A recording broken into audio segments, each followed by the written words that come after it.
A very good afternoon to one and all. At the very beginning, I would like to wish all of you a very happy and prosperous 2021. Salutations to all the elders, and thank you so much to our all the participants for joining with us for yet another The Wire session. This is our 10th The Wire session. All the librarians, researchers, and everyone from the knowledge and research fraternity, thank you so much for supporting us so much. I'm Dr. Shriparna Samanta, working as Manager Relationships Academic and Corporate with Team Balani Infotech. The Wire, which is webinar on international resources with experts, is a series of webinars that is initiative taken by our CEO and visionary, Mr. Kailash Balani. We at Balani Infotech are serving the knowledge and research fraternity with the resources of their need from many decades. And as a service provider to this community and our social, ethical, and moral duty towards all of them, we thought of doing something more. Taking this thought a step forward, we have created this platform, The Wire. Over this platform, we call different experts from different fields and we try to provide valuable information for a much broader audience that we have. This will be our 10th The Wire session. Previous to that, we have conducted sessions on importance of archival content, library transition during this pandemic situation, and many other. On behalf of Team Balani Infotech, I welcome you all for this very informative webinar on the topic Key to Successful Collaboration between Library and Publishers in this adverse time. So, before starting the session, I would like to mention some of the ground rules. If anybody drops out of the session, then please join us back on the same link. We are live with our session over Facebook and YouTube as well, and complete recording will be link will be shared with you all after we complete the session. After the talk, we will be open for question and answer section via chat box, where we are going to take the questions from our participants for our panelists and speakers. And the most exciting part of today's session will be our quiz part. The link for the quiz will be shared by our technical team once we are done with the question and answers for today. And three winners will be announced who all will be getting Amazon gift cards from Balani Infotech. E-certificates will be provided to the participants within 15 working days after the session. Today, we have with us our keynote speaker, Dr. Medha Joshi. She is an independent consultant, information services at National Cancer Grid Tata Memorial Center, Mumbai. We have our guest speaker, Mr. Piyush Gupta. He is the Marketing and Business Development Manager at ACS. Our panelists for today's discussion are from across the country and they all are expert in their respective fields. We have with us Dr. Rajesh N. Ganesh, Professor Pathology from JEPMAR, Puducherry. Dr. P.R. Meena, Chief Librarian at SMS Medical College. Dr. Anup Kumar Vajpayee, Chief Librarian at Medanta, the Medicity Group of Hospital, Gurgaon. And Miss Zabin was with us, but today she will not be able to attend because of the snowfall and some of the weather conditions in Kashmir. So we all know how difficult this whole 2020 was. But all of this situation has increased the amount of need for research to understand the more complex aspects of science. In this scenario, when everybody in the world was relying on the different collaboration, then the collaboration between the institute libraries and the publishers came as a boon for all the researchers out there, specifically who all are related with biomedical, pharma, and healthcare sector. To shed light on this, today we have our expertise from different medical fields as well. Now, without wasting any more time, I would like to introduce Dr. Medha Joshi. Though she is a very well-known personality and needs no introduction, still I would like to give a brief intro about Medha ma'am. Amongst the various position and professional activity to a few among them, she is an independent consultant. She provides services for information management, information literacy, search skill, research ethics, publication ethics, conduct literature search specially for healthcare. She is presently associated with National Cancer Grid. Her main focus is to support information needs of all NCG member centers, web content manager of NCG website, facilitating e-learning activities, and she conducts and facilitates webinars for information literacy programs for all the centers. Formerly was working as head department of library sciences, Tata Memorial Hospital, Tata Memorial Center, Mumbai. Bioethics is her specialty. She is member of National Tumor Tissue Repository Committee of TMC, member of ICMR Research Ethics Committee, and member of several institutional and independent ethics committee in Mumbai. Serves as international surveyor for FERCAP, a WHO initiative for Asia Pacific region for more than a decade. In her past experience, she has also shouldered responsibility as Web Content Manager, Member Secretary of Institutional Ethics Committee, Member of Scientific Research Committee, and she was convener of editor for TMC Annual Report Committee as well. She has been awarded with many awards, Outstanding International Surveyor Award from FAIRCAP, a WHO initiative in Bioethics National. Academics award include Professor Marshall Award and Srimati Khandwala Award for PhD research and assist for international professionship. And there are many more achievements of Medha ma'am. So without much ado, I would like to invite Medha Joshi ma'am to take over our virtual podium. Ma'am, over to you. Thank you, Sriparna. That's nice, and for a very not a brief intro for me, but thank you so much for everything that you so kindly said about me. I'm glad that this topic is being discussed because we have always been parallels. We never wanted to cross our paths with each other.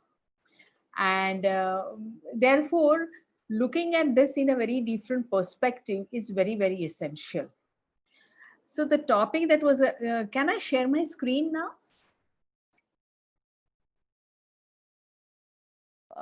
Your co-host, yeah, so you will be able to. Yeah. So I just share, okay. I need to open my, okay. Can you see this? Just once, let me know. Can you see my screen? Yes, ma'am. Yes, ma'am. It's okay, visible. Great. Yeah. So this was a topic given to me. What are the key successful things that you need to look into collaboration?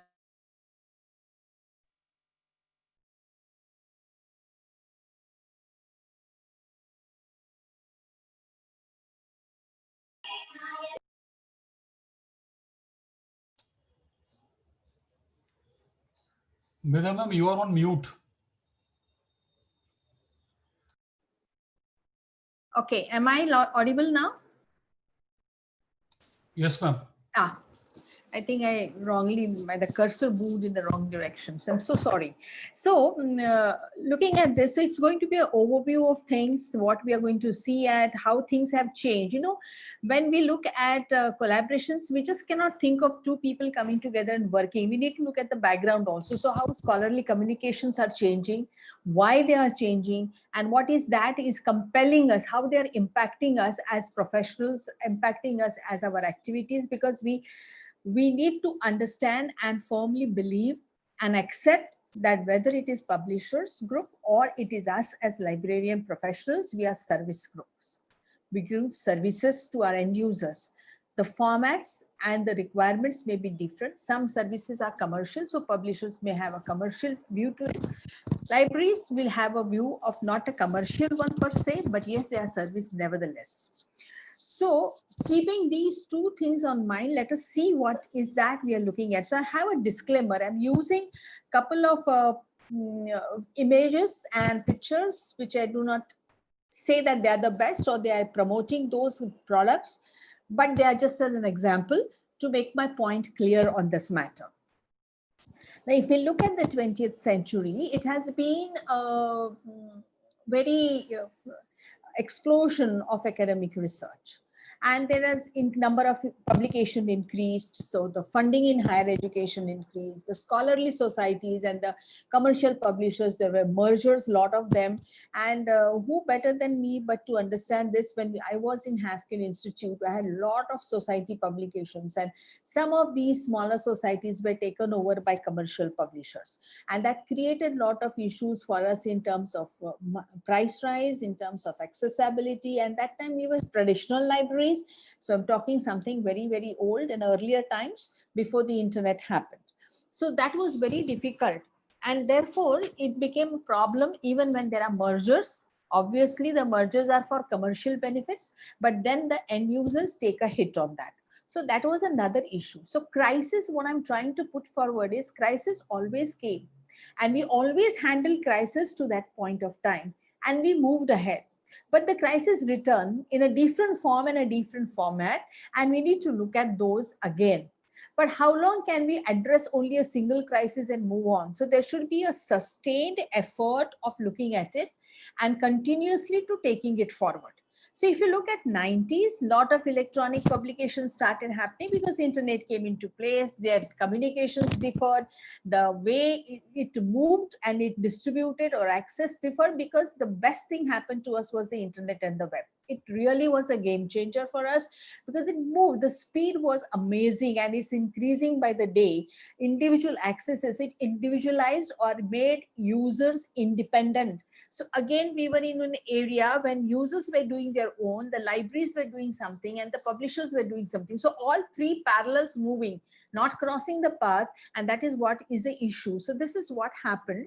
So when I look at research, when it explodes, obviously there are a lot of commercial things, their economics is also there, but a growth in research means that is lot of growth in research publications. So the research outputs are there, which get benefited by that. And then it also becomes a challenge for the librarians and the publishers. So somewhere I was reading through this while we're preparing for this talk of mine, I came to realize that more than, I mean, millions and millions of articles are put across to publishers for submitted for publications, and they have so many lakhs of reviewers who review these whole documents before they are really accepted after relevant changes and really brought into the public, whether paid or open, that's a different story, but they are made available.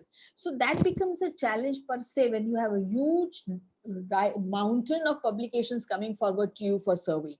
So this becomes another issue, and they are challenging. So if you look at the older times of crisis in 90s, the decade of 90s was not so easy. It was equally bad for different reasons. So increased journals cost happening. 600, I mean, the medicine, I was in biomedical sciences, my costs jumped by 100 times or twice or three times of the journals that I was buying. So where my budget would have been some about 10 to 12 lakhs, it moved to 30, 40 lakhs immediately. Early 90s, I'm talking about. So there is budget erosions happened always, and they continue to happen. No amount of budget that is made available to us will be beneficial or will be sufficient for us. And at the same time, because of the internet, because of the freedom, because of the independence that the end user is giving, their expectations are increasing. They are bringing in more content. They are writing so many things. Their interdisciplinary things are happening. And therefore, this is creating another group of complexity to the communication that is happening. So at that time, the big deal kind of thing came up. Why? Because they wanted to cover the cost. So bundling of journals happened. Almost all librarians jumped at the idea, all right, at the cost of 10, I'm getting 15. I'm happy with it. And they all started moving. All stakeholders were happy. The users were happy. The librarians were happy because they could justify that they are spending less, getting more in the return. After a few years, maybe a decade or so, librarians are not happy. What made them not happy? They were happy with the situation. Why it is now not so good? Or why I am discarding this concept of big deals or bundling of journals? See, because this happened to me as well. This is because when we subscribe to journals, a journal came along with another journal. This is a combination. At the cost of one, you get two. Both are related topics. I had no option to go with it. But at the same time, I was wondering, why am I getting something that is free? Though it is free, something that I will never ever use in my institution. After 2 years, the publisher said you will have to pay for this journal. So whether it is bundling of 2 journals or 20 journals, the thing is, after some time they start charging you because the society which published that journal has changed its policy and no longer it can come as an add-on free. You will have to pay, and the cost would be more than what is for the original journal that I would want to subscribe. Now, when these things happen, I'm certainly going to wonder, why am I paying for an article or a journal that, or a content that I'm never ever going to use? So being in TMH, being very specific to subject domain, I had no requirement to take articles or journals which have done to do with some other domain, though it may be the same organ. So this is why it happened, and nothing. Why? Because my budget became tighter again. The reason was the government's priorities change. And when government's priorities change, the axe falls on the institutional budget, which ultimately the axe percolates down to the library budget, and the library budget becomes very stringent, very tight, and I cannot expand myself beyond that. So how much can you expand or stretch the budget becomes a problem. So policy concerns and systematic concerns are another issues which draw crisis to us, because they are something not within the control of the library professional or the institution. It is of the economic requirement, and therefore it is very difficult to do, but you need to find out ways. So with price rises, they gave us bundling, we were happy with that, and now it came, and when it went to become electronic, the whole situation changed. So these things, they impact absolutely all domains that we are in. Whether it is technology, because it is ever changing, it is impacting us. Whether it is discipline, because it is becoming multidisciplinary, interdisciplinary, and these type of research, they have different applications. There are different stakeholders who would read the same thing and use the same thing. So this accessibility to these things also becomes an issue, because you have a lot of indexing, different materials going into it, all these happens. And so the whole system of making it availability becomes a big complex process. Will be a cultural change. So my acceptance, not acceptance, behavior towards certain things will change. I will certainly continue to have financial crisis. No point of time any resource is in abundance for us. It is always and always limited.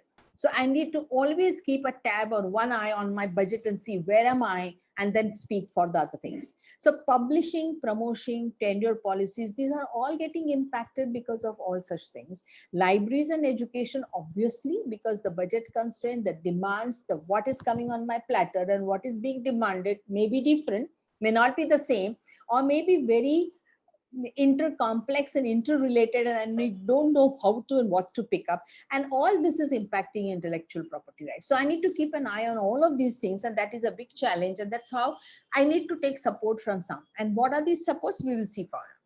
So there is scholarly communication. When you see, it is sea change. Now today, if you see specifically medicine, they have changed completely.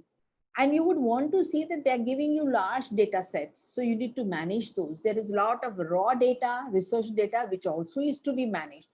So there are computing rights, there are author on management. There is a requirement of visibility of all these that things are happening. And all these are challenging because they all come to you in heaps at one point of time.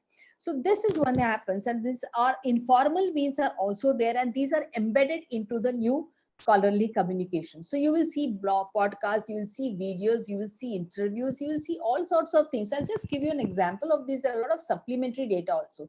So if I look at this particular article, this is very, very unique. This has been published and it is about some leptospira infections in urban somewhere. Okay, this was an article from 2008. Now it's not very new, but see how it has, so it doesn't, you just don't get to know how things are impacting us.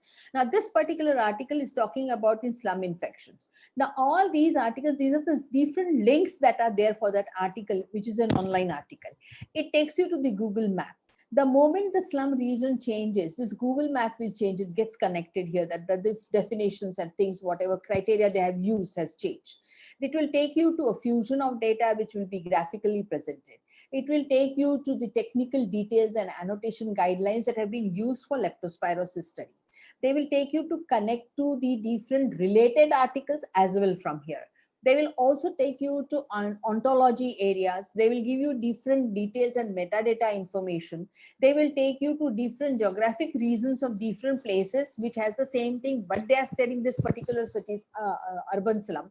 There will be data, there will be figures independently that are embedded into here, and all these are linked.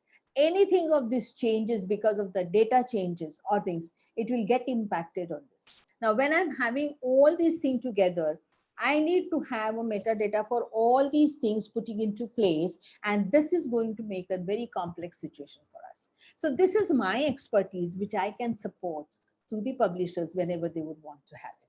So this is one aspect. If you look at another example of New England Journal of Medicine, their first palette or the dashboard, it will give you many things. They have a knowledge, they have a catalyst, there is a resident program for NEJM 360. They have one particular question thrown in, and the residents can look for it, have an argument, discuss it, and get an answer for that. There is a journal watch by NEJM, which will talk about different what is being published. But it also gives you a video on a certain topic. It will also gives you which is connected. So this is an article that is published on ultrasonography, and you have a video here. The video is demonstrating how it is done and what is being observed, and the expert is talking about things. You will also see that there is another article which we have, there are comments, and you can look at the comments, because these are readers' comments and they act as peer reviews. So these are different things how scholarly communication is. Now this has impacted us completely. Content has become prominent. Content has become complex, and it is the king. Irrespective of the format, what value addition comes to it calls it more expensive and more useful to the community. It's delivering efficiently of these type of communications or scholarly communications is very, very important. We need to find out ways out of it. But at the same time, we need to look at the costs of this, how this impacts. How am I going to pay for it? Because obviously, when I give so many value additions, the costs are going to rise. Networking opportunities for the vendor, for the authors, obviously. So this how they do connect. So there are different methods, different networks available for researchers, and that are available and embedded into these systems. There is effective resource management. There is support of body research. So this is what is impacting us. So these are the key collaboration areas. What should we? We must remember, whether it is us as librarians or publishers, we both serve science or we both serve research. Let me put it like this rather than the science. When I'm looking at this, therefore, then I need to have different models whereby the availability, the distribution, the accessibility of these communications is easily available to all.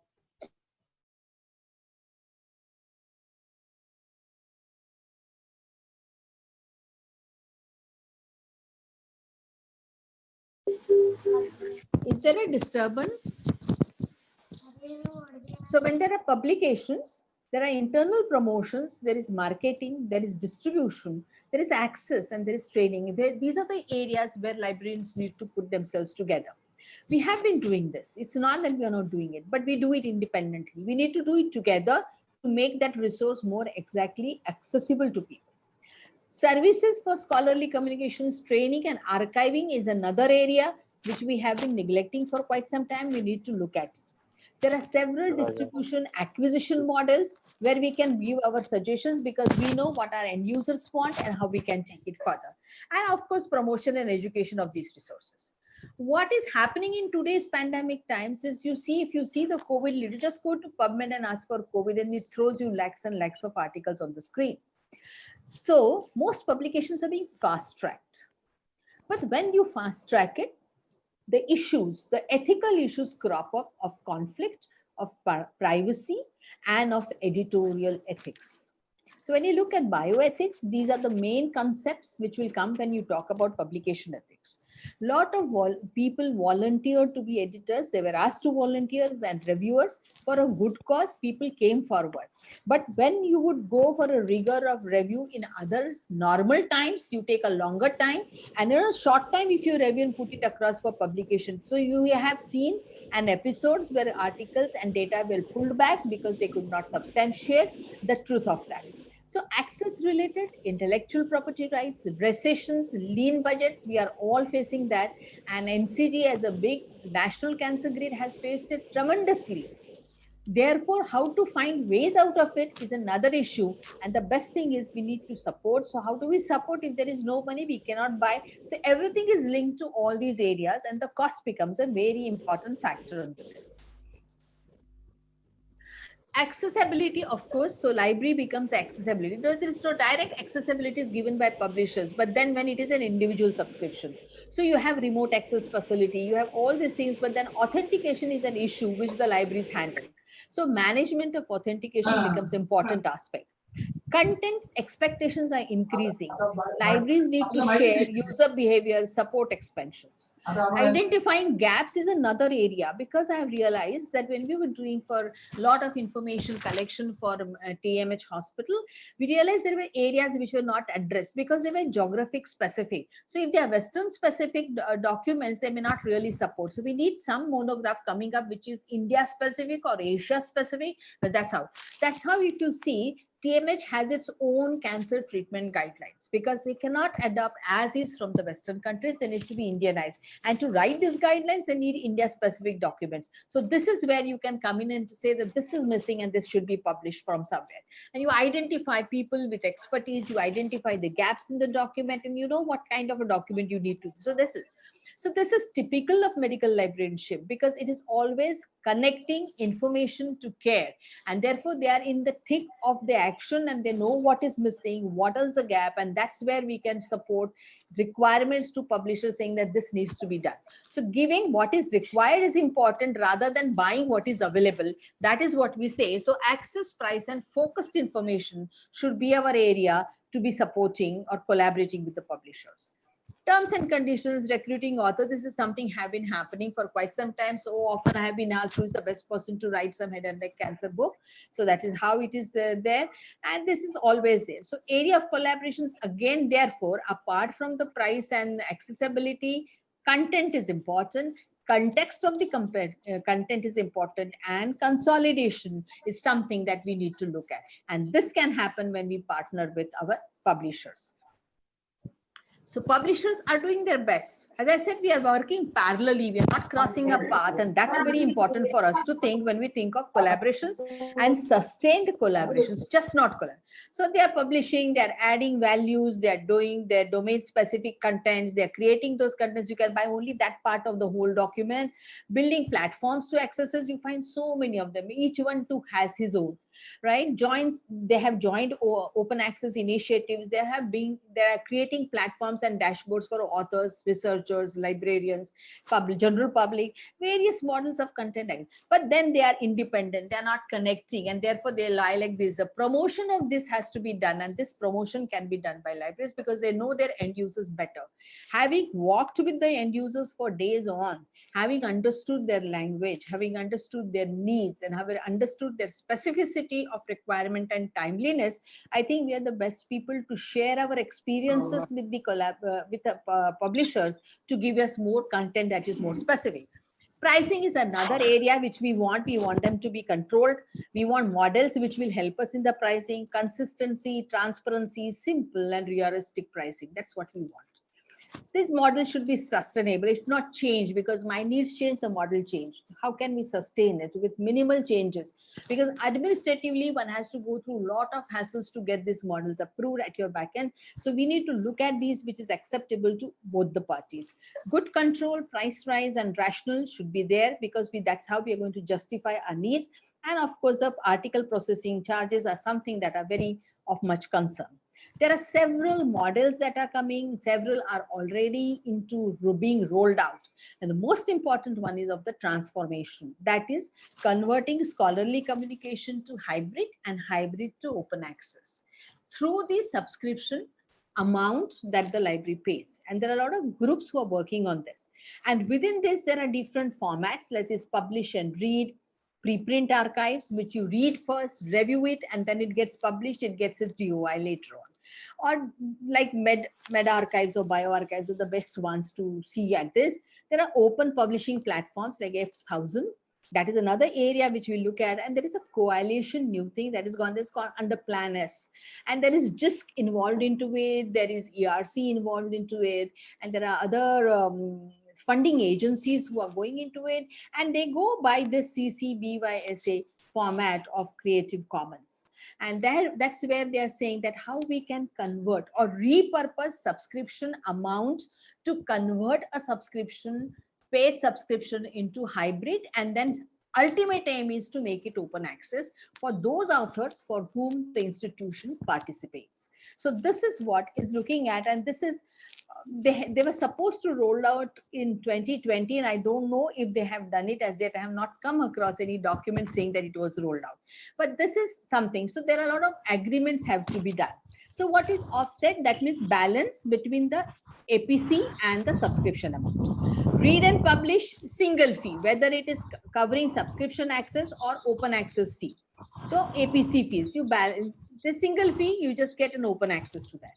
Or publish and read agreements, which is also which allocates to our open access publishing. So these are different formats. If you go and read, there are pages and documents about this, but this is very interesting. But we have come to this stage when we are saying, and publishers are reacting to it very positively. Yes, we would want to go, because it is two people in the same boat going to the same destination of serving the users, research, supporting research. We need to look at this.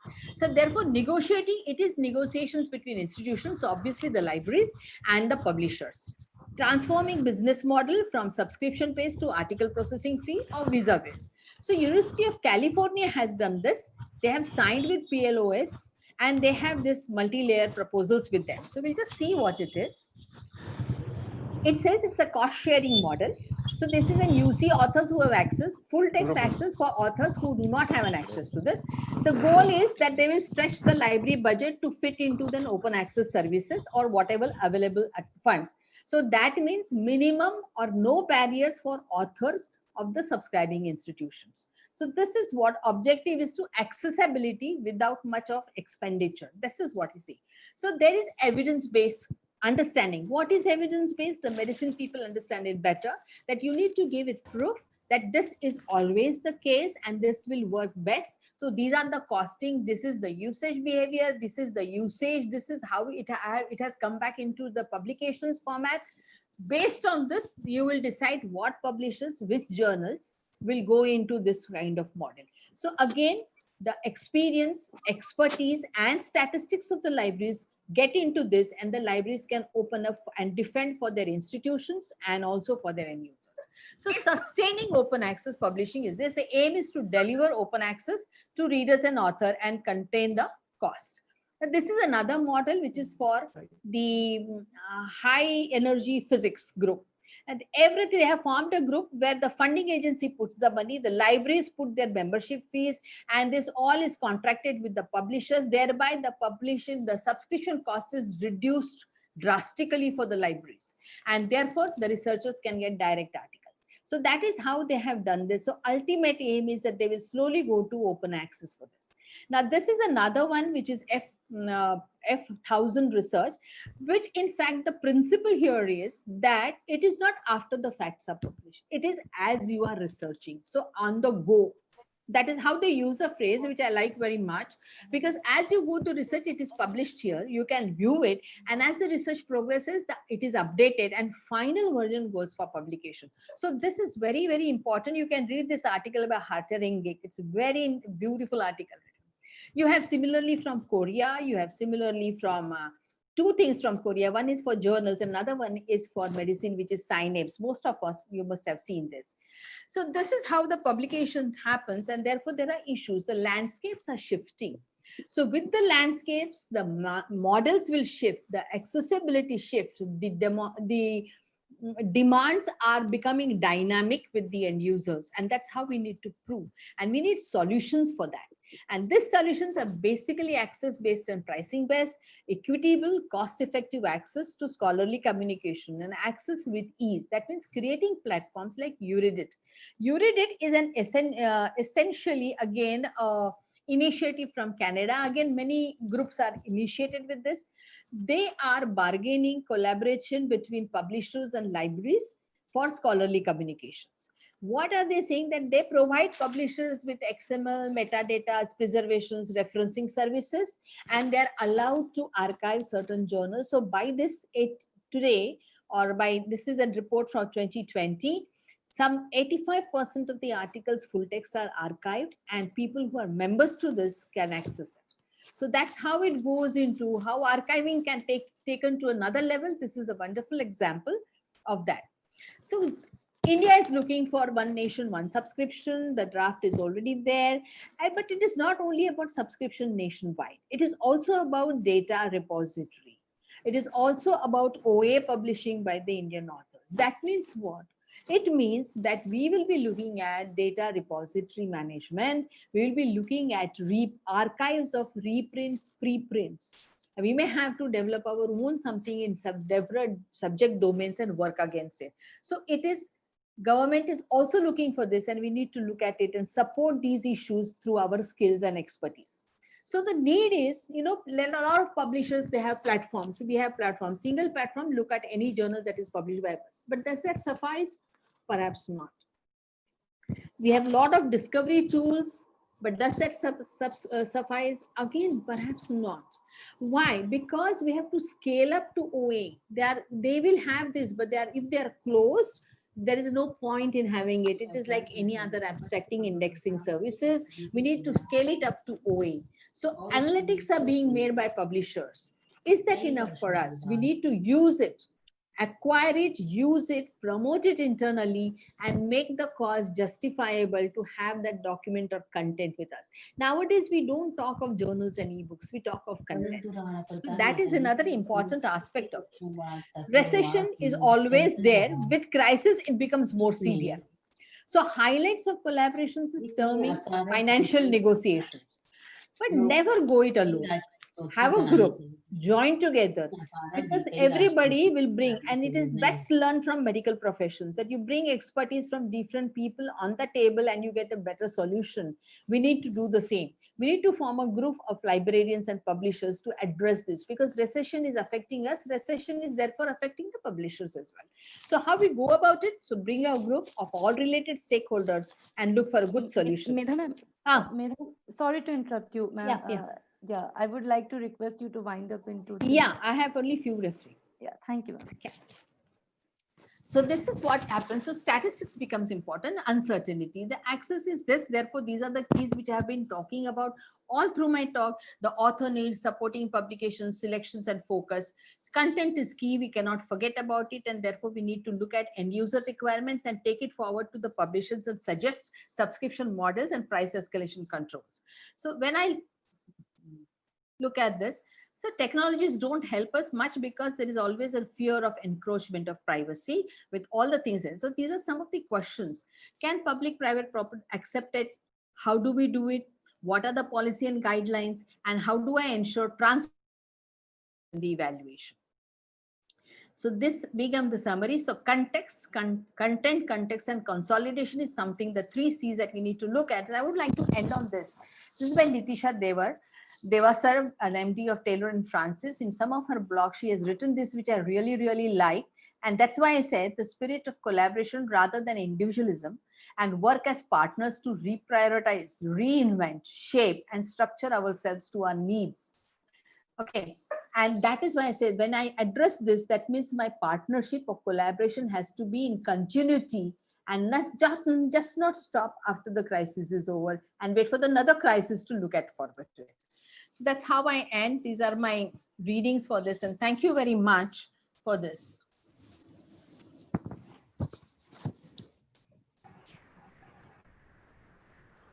Thank you so much, Medha ma'am, for your inputs, like the 3 C's: content, context, and consolidation. These are actually very good points that we need to consider, and how the collaboration should not restrict to only this pandemic time or this crisis time.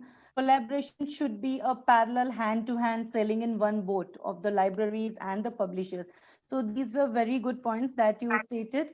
And moving ahead, now I would like to invite our guest speaker, Mr. Piyush Kumar Gupta. He is senior sales and marketing professional with expertise in the publishing industry over 20 years. Presently, he is associated with ACS as marketing and business development manager. He has been working through the print and online product during this tenure. Piyush has closely worked with librarians, faculty, researchers, students, and other stakeholders in academics, corporate, and government sectors. So today we now heard Medha ma'am's point of view in terms of librarians. Now we will be hearing Piyush from the other side as the publishers. So Piyush, over to you. Thank you so much. Oh, thank you very much, Riparna. And to be very honest, it is an honor to be a follow-up speaker to Medha ma'am, as well as the eminent panelists which are there. So hopefully, some of you already know me, some of you don't know me, and maybe have heard about me.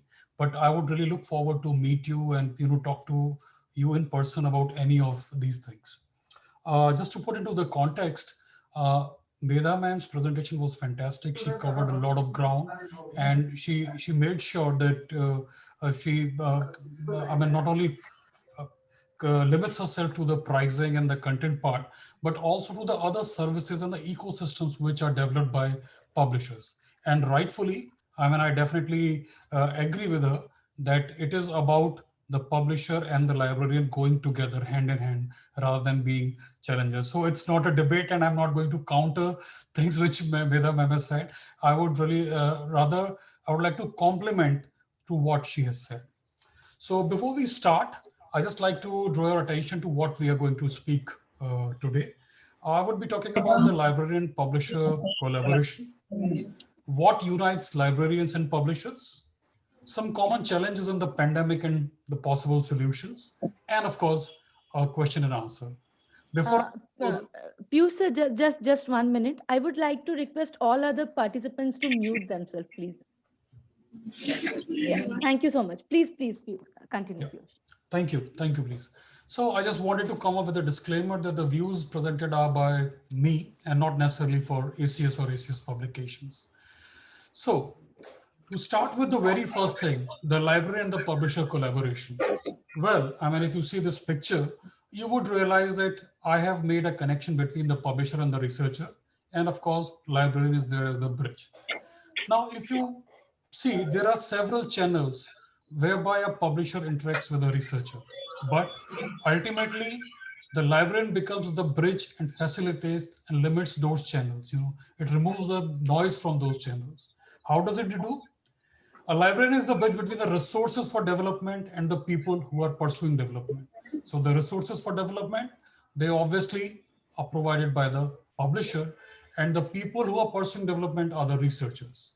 And what they ultimately do, they create more information and knowledge.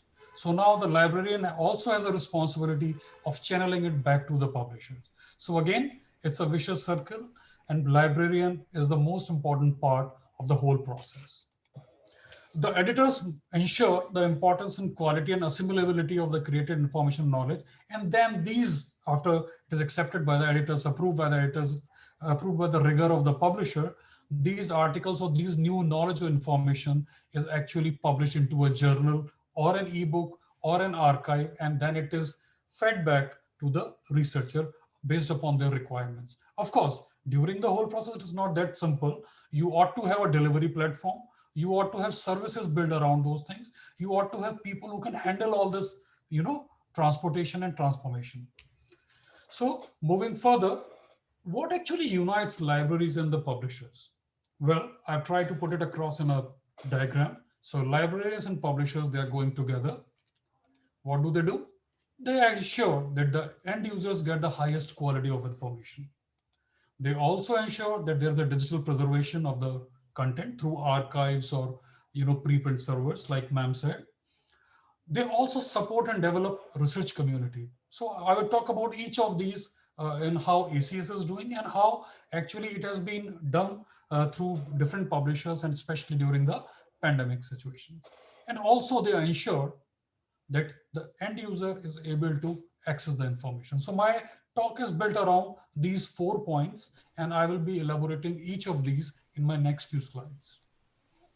Well, if I talk about reach, the publisher and the librarian ensure that the end user gets the highest quality of information. How do they get?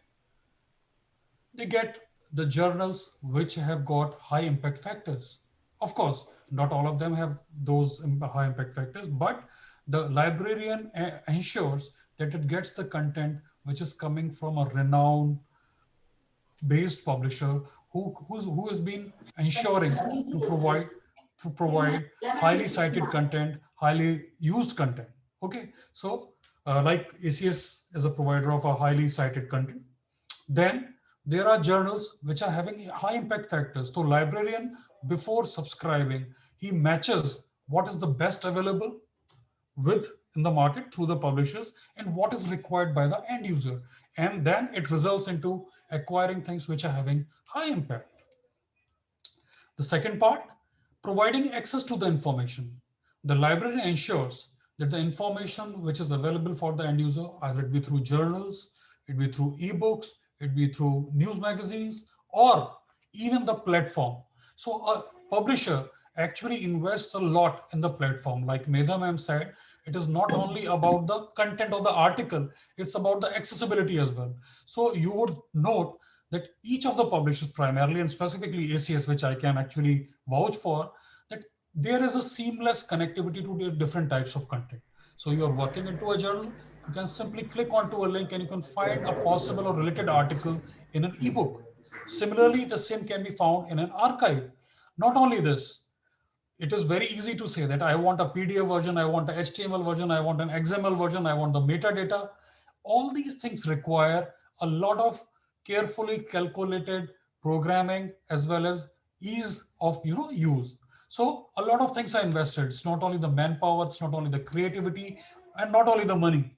So it ultimately provides you with an ecosystem whereby, while you are accessing to a particular information, you get the analytics to it, like Nidham M said. These are very important because that will tell you where you stand with your type of research and where you need to improve. So that all works hand in hand.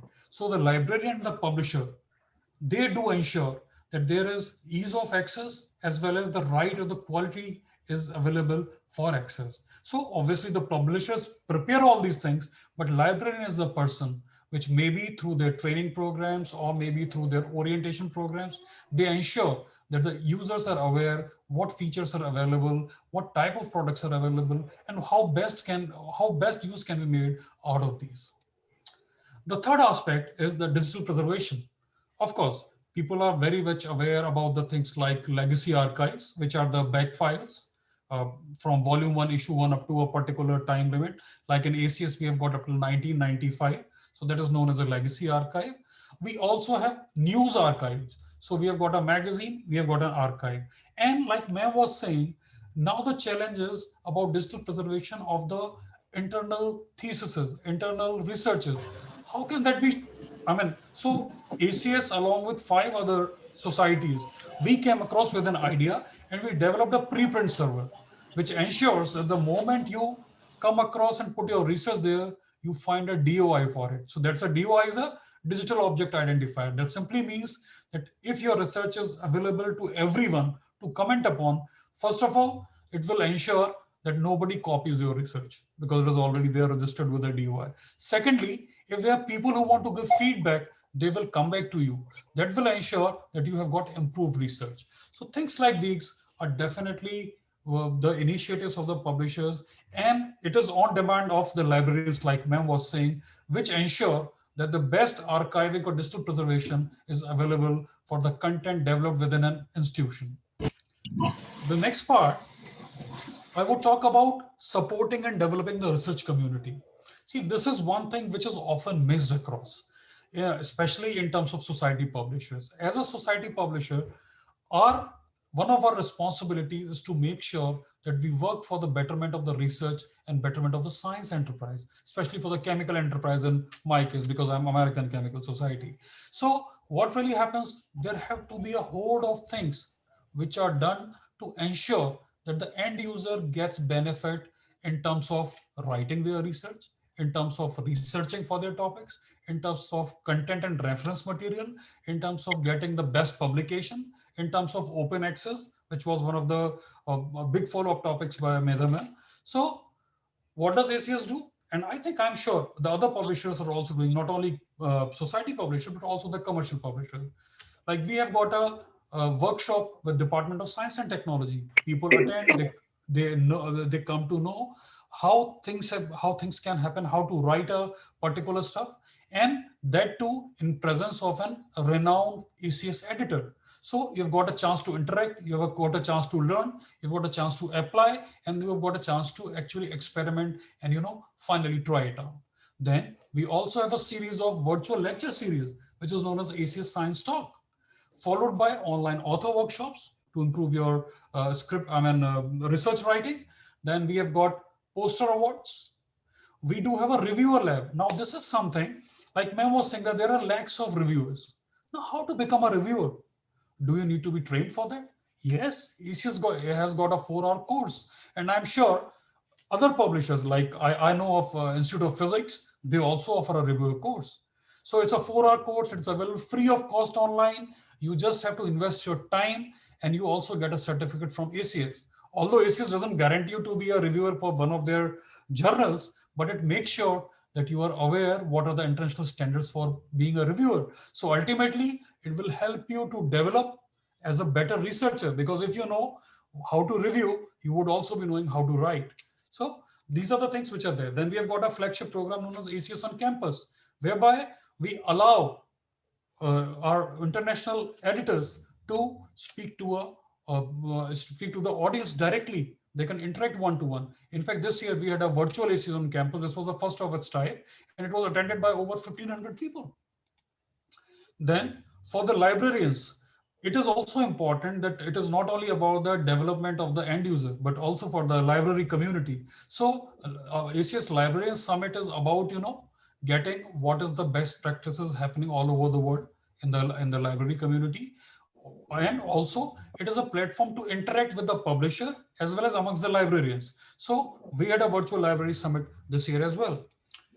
Now moving on to the next part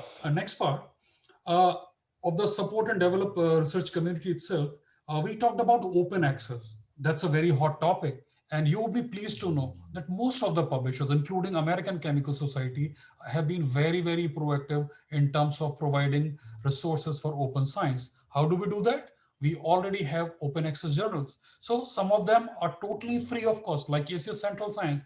You don't have to pay anything to write into it. You don't have to pay anything to read from it. Similarly, there are other journals which are open access, which can actually be for publishing into them will be available onto a nominal APC charge. So, and in fact, in case of ACS, all of our journals are actually hybrid journals. So you just have to pay for the article to get it open access. Then, as I told you earlier, we have got a preprint server, which is ChemArchive. Again, it is an open access thing. And we have got Sci meetings. This is a very innovative approach. And I'm sure that the librarians would be the right people to carry back this message to their researcher community. Why? Sci meetings is a platform whereby you can participate into an international poster presentation. You just have to subscribe onto it, you have to participate onto it, and your poster is available digitally to millions of viewers and subscribers, and also to millions of members of American Chemical Society and other societies. So these are some of the initiatives which really take a lot of time, resources, both financial and creative, to develop that type of ecosystem. Now, typically speaking, what are the common challenges and what are the possible solutions during this pandemic, that is COVID-19 situation? You must be aware that nearly all of the publishers made sure that they offer a lot of COVID-related stuff free of cost. And of course, with the help of librarians, this was disseminated to the end users level. So it was totally free of cost. In fact, they had dedicated web pages and websites, including ACS. So whatever related content we had about COVID, it was available for the research community free of cost. So we really want to be a part of the research initiatives or the things which are happening around the world in resolution or getting a vaccine or things like that. Well, primarily, the common paths for both the publishers as well as the librarians in terms of collaboration will be about access, about patron development, and about self-development. So when we talk of access, we need to ensure that in this period of pandemic, there was continued access to the subscriber information. So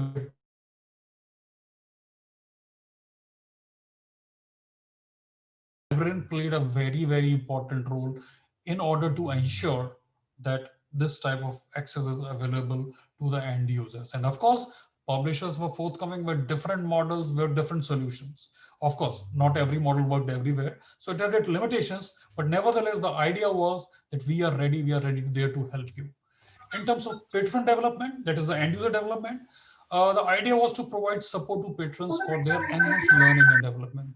So not only about the access and the content, but also the other trainings or other development modules which were available could also be provided.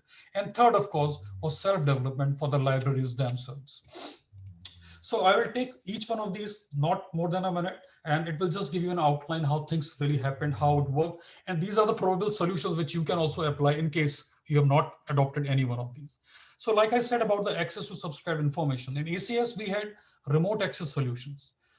So we provided federated access. So you could go to the Indian Federation, which is known as INFED.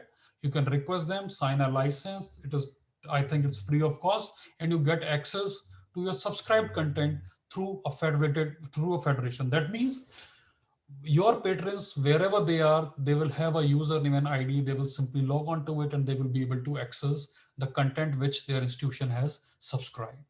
Then other option was to pair your device. In this case, you would have to go to your institution.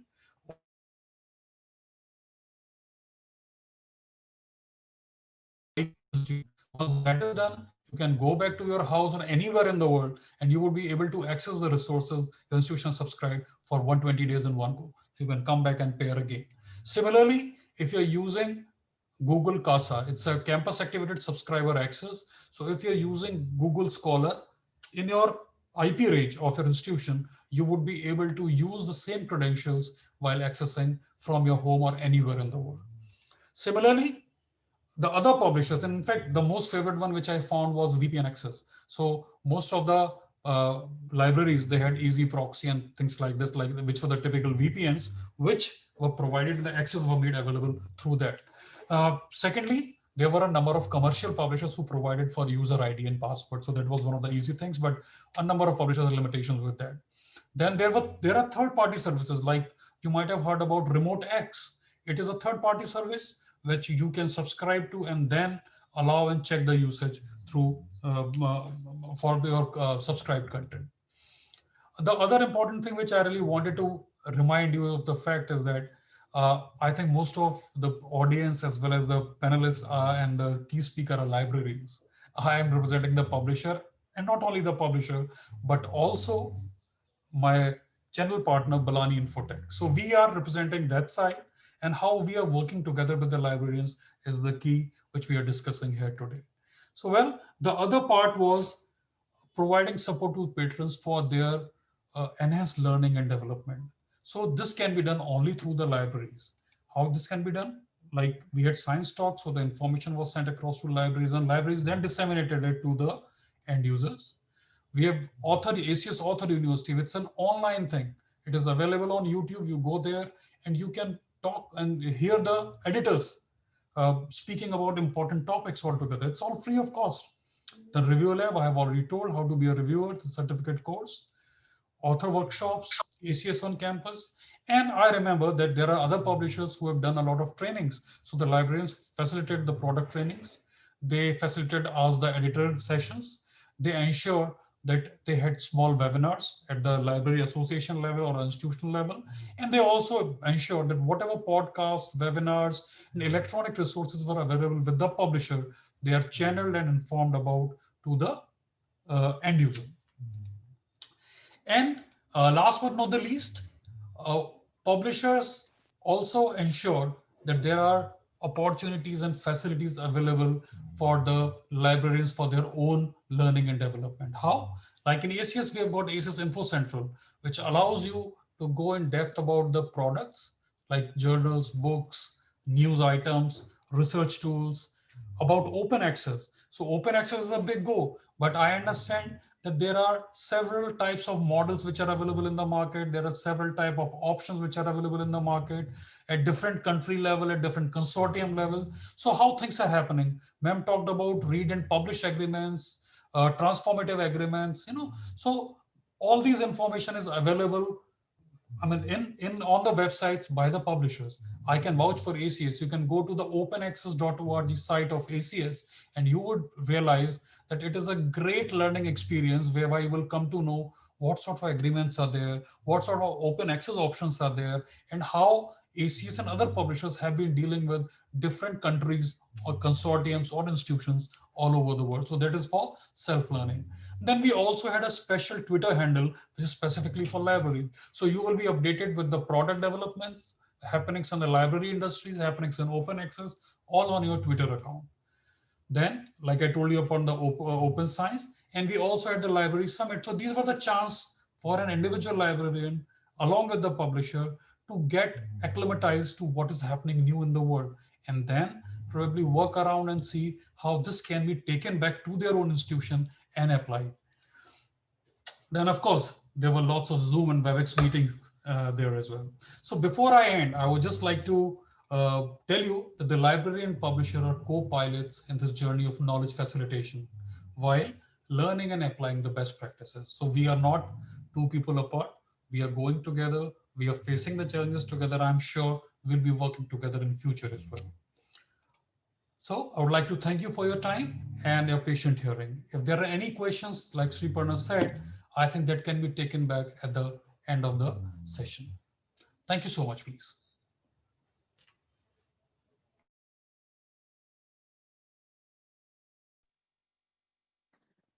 Thank you, Piyush. It's really great to know that not only researchers are working in these hard times, but also, yes, publishers are trying to put their best efforts to keep them updated and providing them access to max open access journals, and as well as how they are providing the fuel that they need to work for their 24/7 research community. Thank you so much. We will definitely get back to you if we have some of the questions from our participants.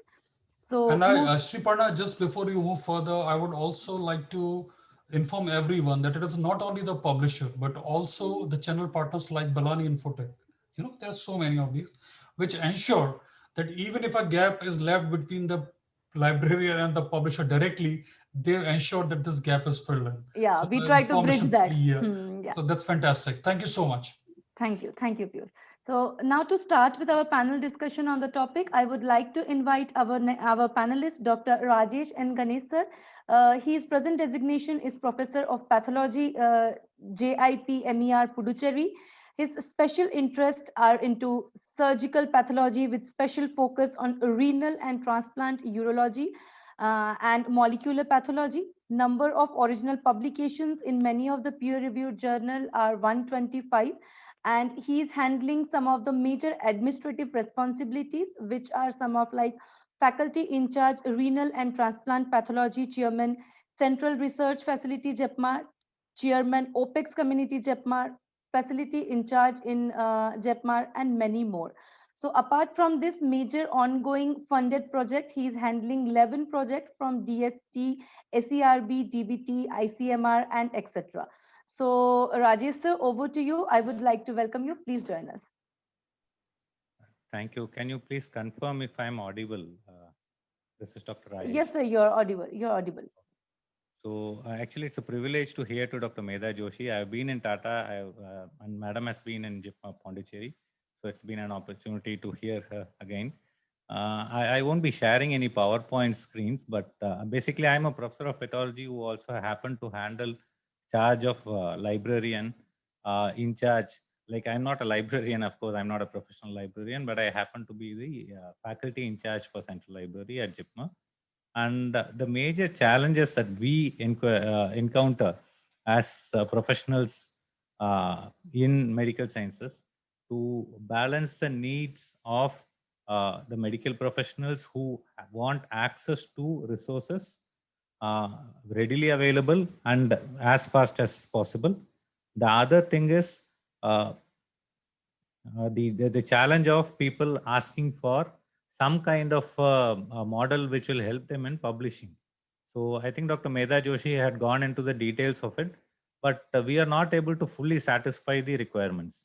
The major challenge that we face in our administrative meetings where we ask the institution for funding are, one, how do you justify procuring such high value resources when many of these resources are available free of content through, of course, through various channels which may not be officially acceptable, but they are of course available from internet, number one. Number two, of course, some recent court ruling has been there on SkyHub and LibGen, but still that's a major issue which we have to face. Second, Dr. Joshi had again mentioned about packing or bundling of titles, either books or journals, into a package, and we not being able to give justification because a lot of the content which are there in the bundles, there is always about 10 to 15 to 20% of the content in general are hardly used at all. So there are challenges in the context of COVID. There has been a significant budgetary cut, and we had to force a lot of publishers to still offer us content by permitting us to cut a lot of unused content from the packages or bundles. But it doesn't come very easy. Number two is our expectation from publishers from the institution side is something with reference to what Dr. Joshi was mentioning about extending open publishing models for subscribers, for the existing subscribers. Of course, there have been several opportunities which have come up. BMJ Research to Publication is a forum where if a researcher has completed a course, there is an opportunity for people to publish in the BMJ open access journals. They come with about 70 to 75% concession, but a lot of this have actually not matured or have not been very successful in terms of the total amount of material that gets published in these open access models, because the journals are either are not able to fulfill all the professional disciplines in a large institute, or are not discipline centric. So there are several challenges. And during COVID, one thing that happened was a lot of resources was made available to all the institutions. But there was another major challenge, that the quality of content, there was serious trouble about the quality of content, including articles from NEJM, Lancet. There was significant criticism on the quality of content that was provided. I think all over the world, it was quite a sad situation that we get to see that when they have access through various means, either through institutions or from various other means, that people are able to get their work published without very strong peer review mechanisms. So that was another very challenging thing, because filtering out which article or which content is good is still a major challenge. But the success of digitization of library in our institution has been that the major justification that we tend to provide, of course, most of you are professional librarians. As a medical professor, the most important thing that we get more out of digital libraries, which have really made a mark during this COVID time, is that in addition to traditional form of books or journals, we are able to get a whole lot of other resources.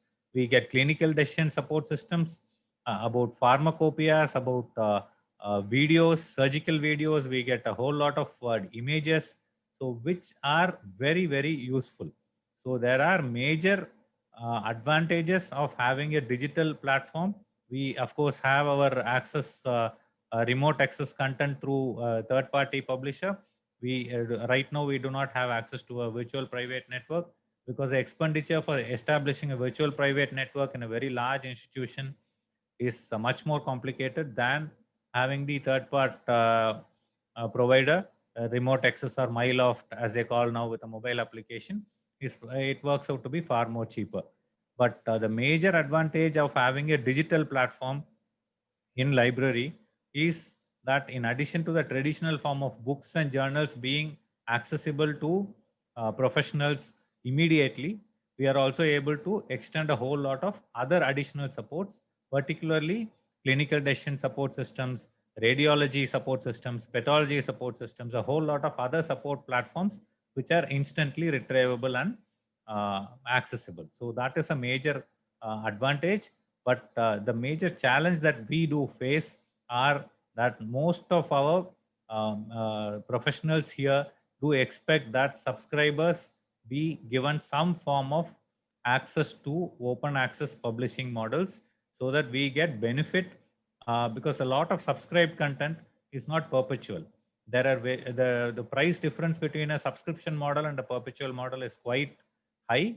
And when we spend a very large amount of money on subscription models, there is a challenge that people say that the content is going to go off the moment the subscription is going to end.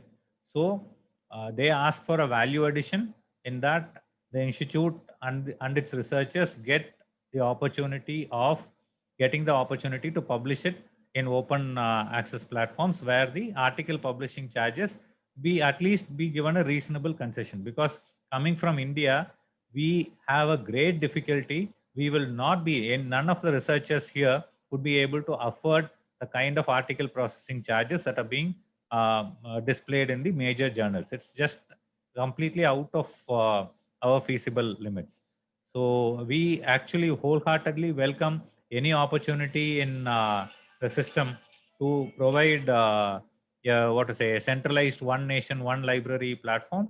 But similar opportunities were available earlier when all these institutes of national importance in the medical domain, AIIMS Delhi, PGI Chandigarh and JIPMA, were having several rounds of discussions on having a single portfolio of library subscription, but it didn't work out that well, because even among these major medical institutions, we have several subspecialties which are not available in all the institutions. And it was very difficult to substantiate and to be able to satisfy the requirements of each individual library. So the challenge I feel for a one nation, one library concept will be whether we will be having one national platform, something like that of IRMED. And in addition, we may have to, as each individual institute may have to have an add-on package, thereby able to supplement and have its needs or requirements met. So it's quite a challenging time. But I think right now the most important requirement from publisher side is to be able to extend some form of a concession or some form of an agreement for its subscribers to have these article processing charges either waived off, either completely or whatever are financially feasible. And completely tangentially, another aspect that I would like to point is in terms of remote access. We have a third party platform, as I had mentioned, but a whole lot of other publishers also do offer remote access mobile platforms or mobile applications. For example, UpToDate or Clinical Key, each one of these comes with mobile apps. But as Dr. Joshi had mentioned, we would like to have some form of an integration, because it is very difficult for us to have a different mobile application for each one of these, because it's really very confusing. So what happens is there are a set of medical disciplines which are very happy with UpToDate, and they always tend to go only with UpToDate. They have no other applications. But as a librarian, I'm very happy to see that as a professor of pathology. But when I go and sit there as faculty in charge of library and have to substantiate into my administration that see, there are a whole lot of people who use UpToDate, but we also have BMJ best practice. The usage is only 50% of what is there in UpToDate. So that's a challenge for me, because I need to substantiate why I'm continuing to subscribe to BMJ best practice. Similarly, Clinical Key is another very useful tool. They have a mobile application, they have a CDSP tool, Clinical Decision Supporting System tool, but very few people use these mobile applications. If it had been a single, or at least if there is a platform to bring a whole lot of these mobile applications together, the possibility of people making use of all the resources in a more constructive way would probably be better off. So I think with these humble submissions, because I think most of you are professional librarians, I'm probably a misfit here, but I have tried my best to convey and summarize my observations from my about 6-7 years of experience in handling library affairs in JIPMA. Thank you very much. Thank you so much, Rajesh sir. No, not at all. You're a misfit. You have explained the things in such a nice way, like how the quality of content matter, and many a times the article processing charge is actually a major problem for Indian authors to get published in some of the major valuable journals that we look for. So definitely, these are some of the points that publishers should take into consideration and how they will affect the collaboration. So now moving ahead, I would like to invite our next panelist to talk more about the importance and studies on how collaboration between publishers and library sciences go hand in hand. So we have Dr. P.R. Meena sir with us. Currently, he is serving as the Chief Librarian at SMS Medical College. Prior to this, he has served as Chief Librarian at R&T Medical College. He has also participated in various short-term refresher and orientation courses in order to enhance his academic ability and professional competency. He has also been rewarded with MLIS in 2014 and with RP Kumar Young Medical Librarian Award in 2016. Apart from his professional achievements, he has 20 publications, including 2 edited books to his credit on the issues related to medical and health science libraries. So, PR Meena sir, I would like to invite, please join us. Thank you, Ben. Good afternoon, everyone. The guest speakers on the dais, Dr. Meda Joshi, Mr. Piyush Gupta ji, Dr. Rajesh, Dr. Anup Kumar Vajpayee ji, and Sri Pranav Samanta, and participant in the webinar. I indeed feel honored to be one of the panelists to speak on the subject. Key to successful collaboration between libraries and publishers in advanced time. I am also grateful to the organizer in the wire for offering me an opportunity to share my ideas with you all. Our keynote speaker, Dr. Meda Joshi, and guest speaker, Mr. Gupta ji, have deliberated on the subject in detail, and Dr. Rajesh has explained the role of libraries and publishers. All these deliberation advanced the discourse on the subject. It has made my talks easy. I will not be repeating their ideas, but would like to add my understanding and view on the subject. In fact, we have organized national and international webinars on similar subjects under the aegis of Federation of Health Science Library Association and Rajasthani Medical Library Association. Large number of library professionals participated and made their enlightened contribution in advancing the discourse of operation and collaboration between libraries and publishers in addressing the challenge of COVID-19 pandemic and other such emergencies. I will therefore simply try to consolidate my ideas with the trends and perspectives emerged from our past national and international webinars jointly with the Fasla and Ramla and different publishers and support suppliers of resources in hard copy as well as e-resources. The publisher has collaborated with Fasla and Ramla in organizing webinar wherein they gave presentation for their collaboration and cooperation with libraries during the pandemic emergencies. We have organized 10, 11 national and international webinars in collaboration with different publishers.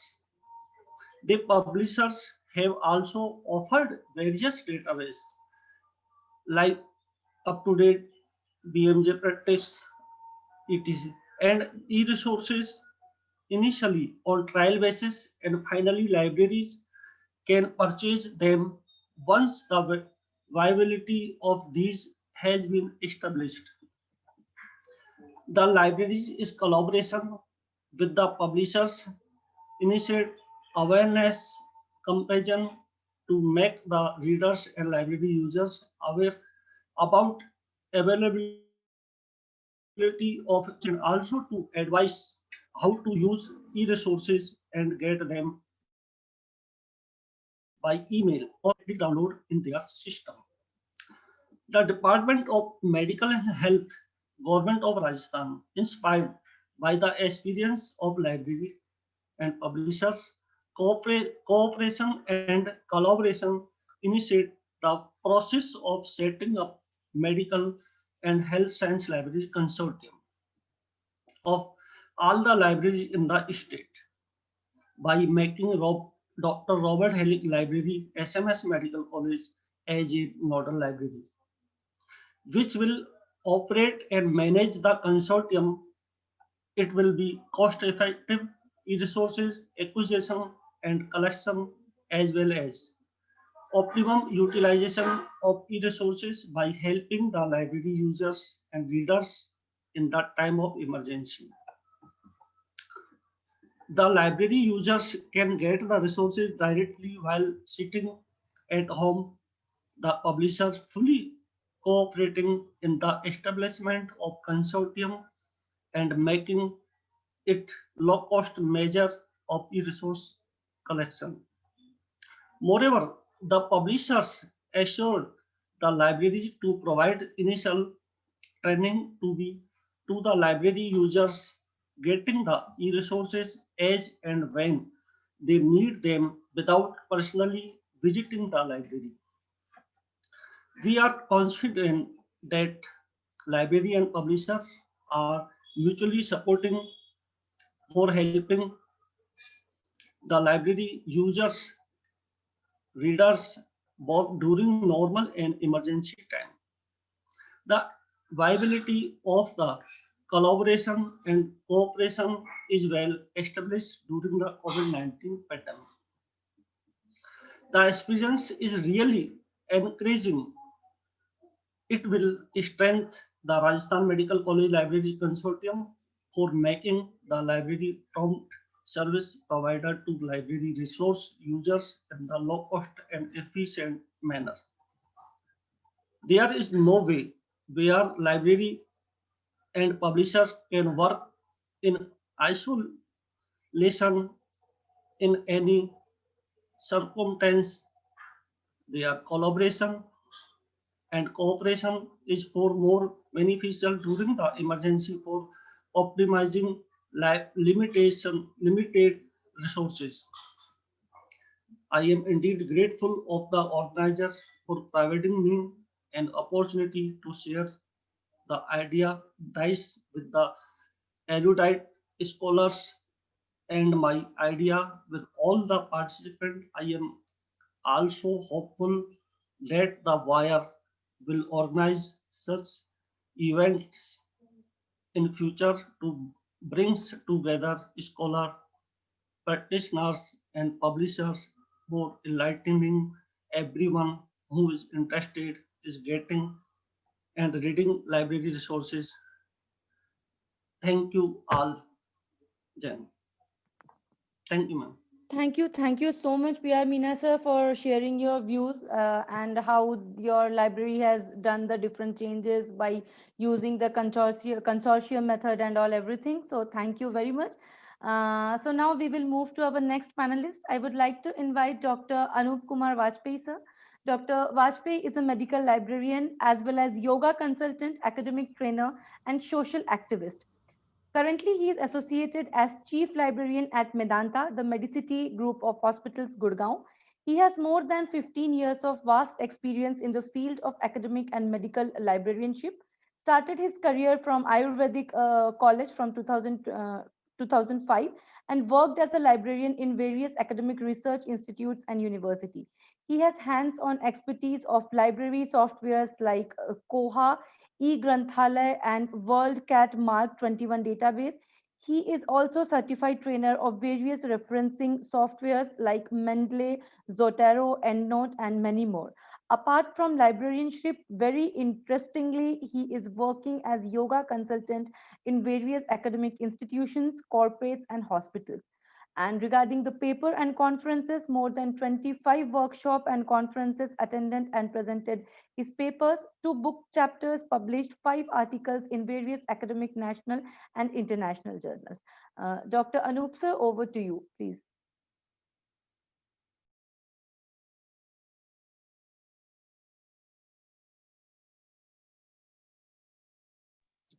Uh, Dr. Anup? Hello. Hello. Yes, sir, you're audible. You're Yeah, audible. thank you. Thank you so much. Thank you so much, Suparna ma'am, ma'am, Medha Joshi ma'am, P K Gupta sir, PR Meena sir, और जो भी panelist हैं, सभी जो participants हैं, thank you so much. So today we will discuss on key to success collaboration between libraries and publishers. So during pandemic COVID-19, so we have provided library access to all our doctors, professionals, and paramedical staff for updating their knowledge and informations. During these days, during lockdown, we have only 5 days shut down our libraries, and whole from after 5 days we have open for all doctors.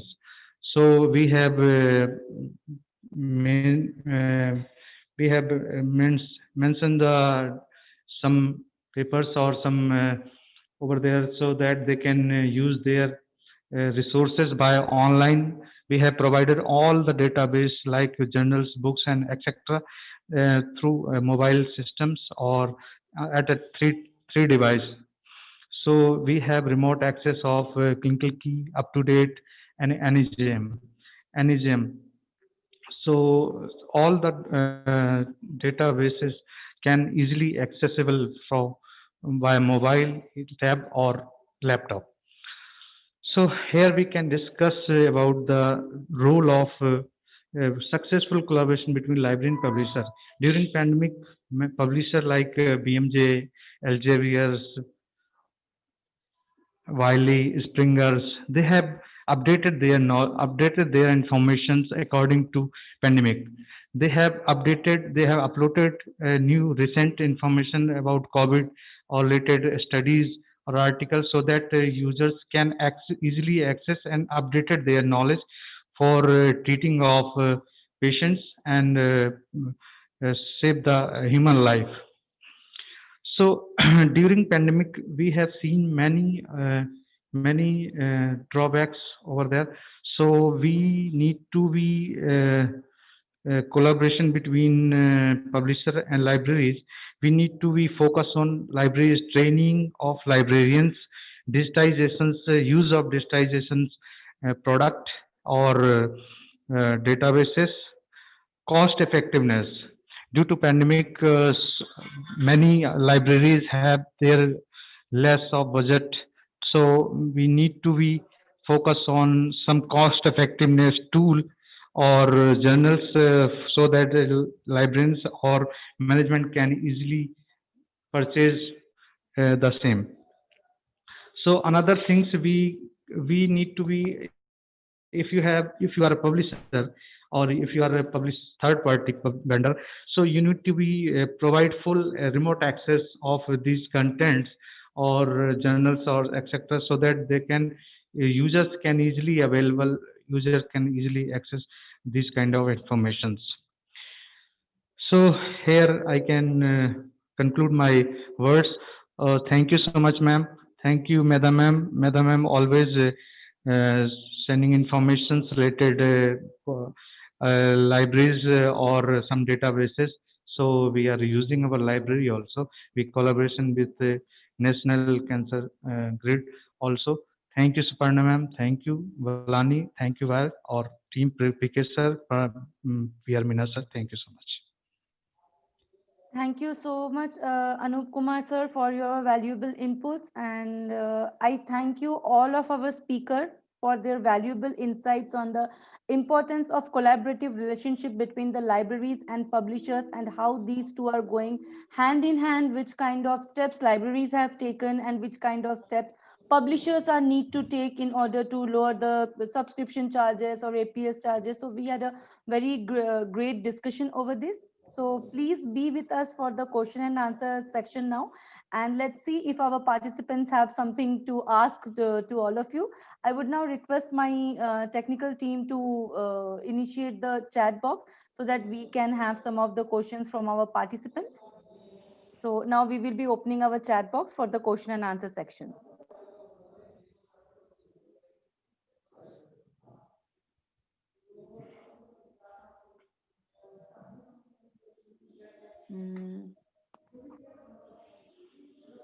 I guess everybody is pretty much clear about the topic that we have discussed over here.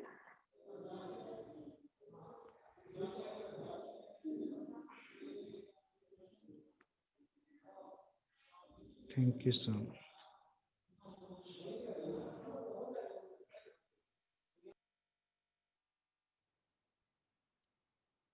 To Piyush Gupta, sir, we have a question.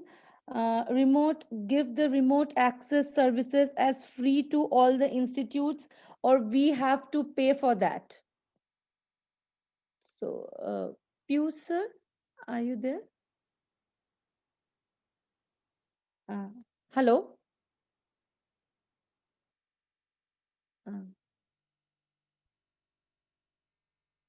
Piyush, sir, there's a question for you. I guess he's on mute. So definitely with the query, we will get back to you. We will give your question to Piyush, sir, and we, as when we get the answer, we will get back to you, Sandeep. So thank you so much.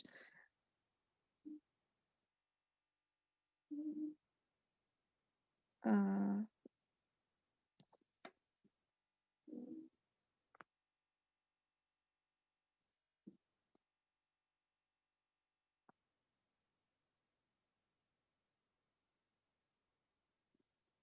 I guess there are no more questions. That was the only question that we had for the ACS. Can we publish a paper regarding water quality?